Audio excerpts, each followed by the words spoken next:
Hi everybody, welcome back to my channel. Today's video is going to be a fun one.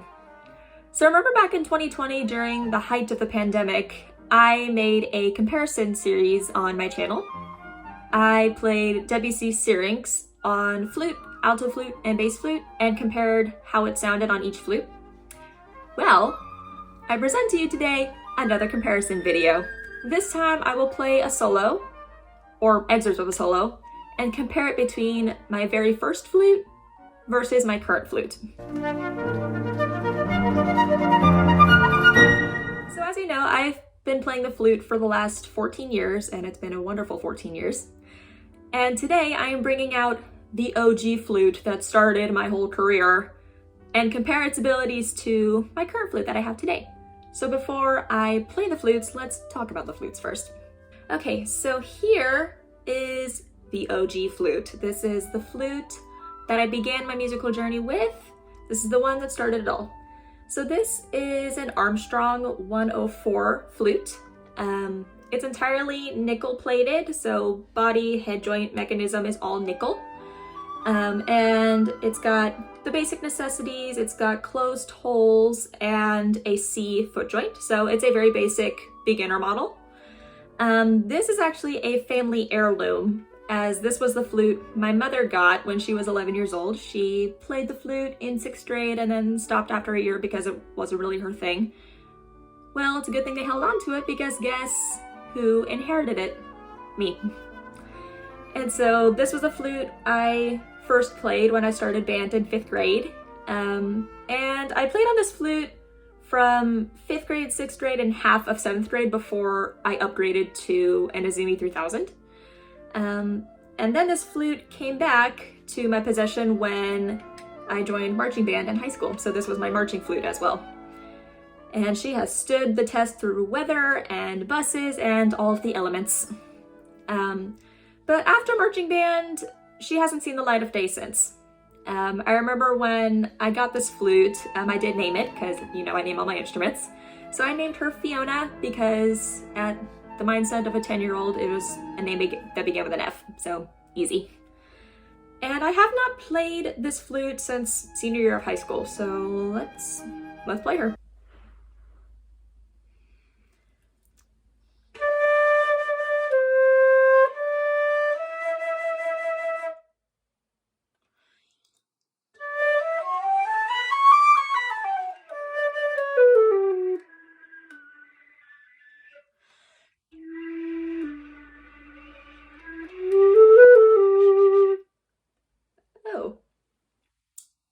I remember you.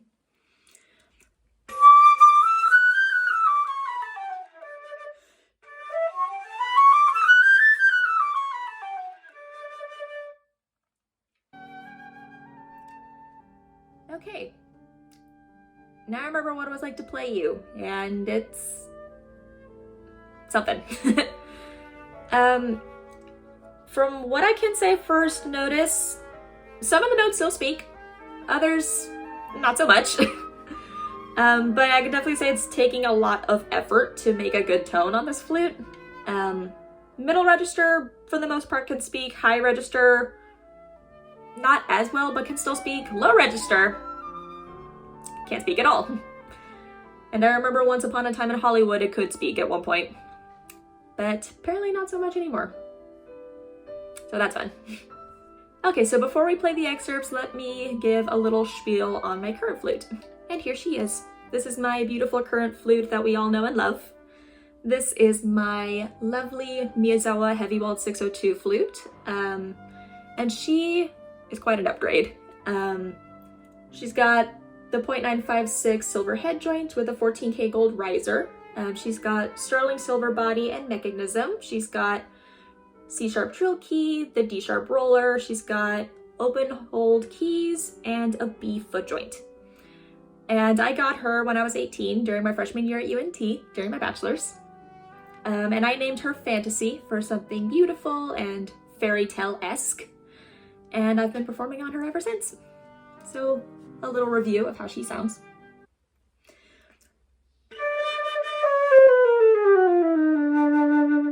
Oh, I love it when a low register speaks.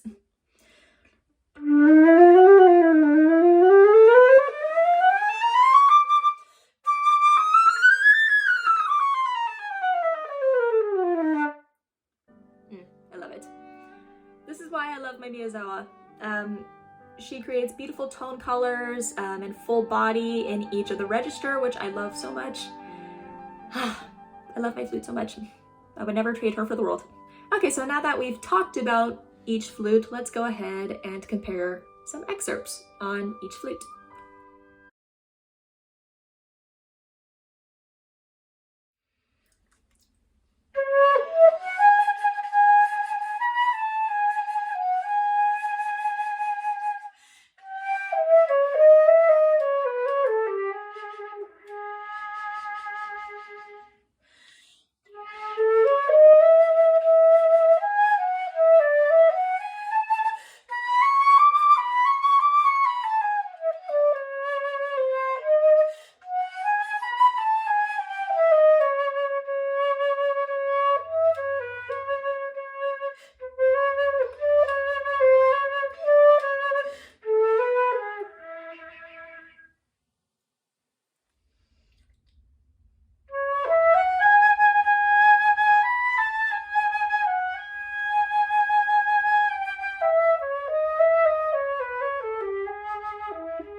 Okay, so that was me playing both flutes with excerpts from the Griffiths poem. So comparing the two, I'd definitely say I have an easier time playing on my current flute. But at the same time, it is nice to have a little bit of a nostalgia factor because this Armstrong was the flute that started my whole career, and it's a family heirloom. It's been in the family for about 50 years now. Wow.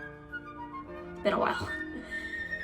But it is nice to keep a little trinket of how my career began. But yeah, I can definitely say, as much as it was nice to revisit my very first flute, I kind of prefer playing on my Miyazawa. In terms of sound quality, I was able to make more color with my current flute. My first flute definitely took a lot more effort just to make a good sound out of it. But I can't really part with it because, again, family heirloom. So maybe one day if I get it fixed up and back in playing condition again, maybe I'll pass it down to my child if they decide to play flute one day. And there you go, that concludes today's comparison video. Thank you so much for watching. I hope you enjoyed it. Let me know if there's any comparison you want me to make next. Maybe I can do my first piccolo versus my current piccolo. And also what pieces to play. Let me know. If you want to see more of me, be sure to follow me on Instagram at @Langley and be sure to click here to subscribe to my channel. My last video is right here, and I will see you all very soon.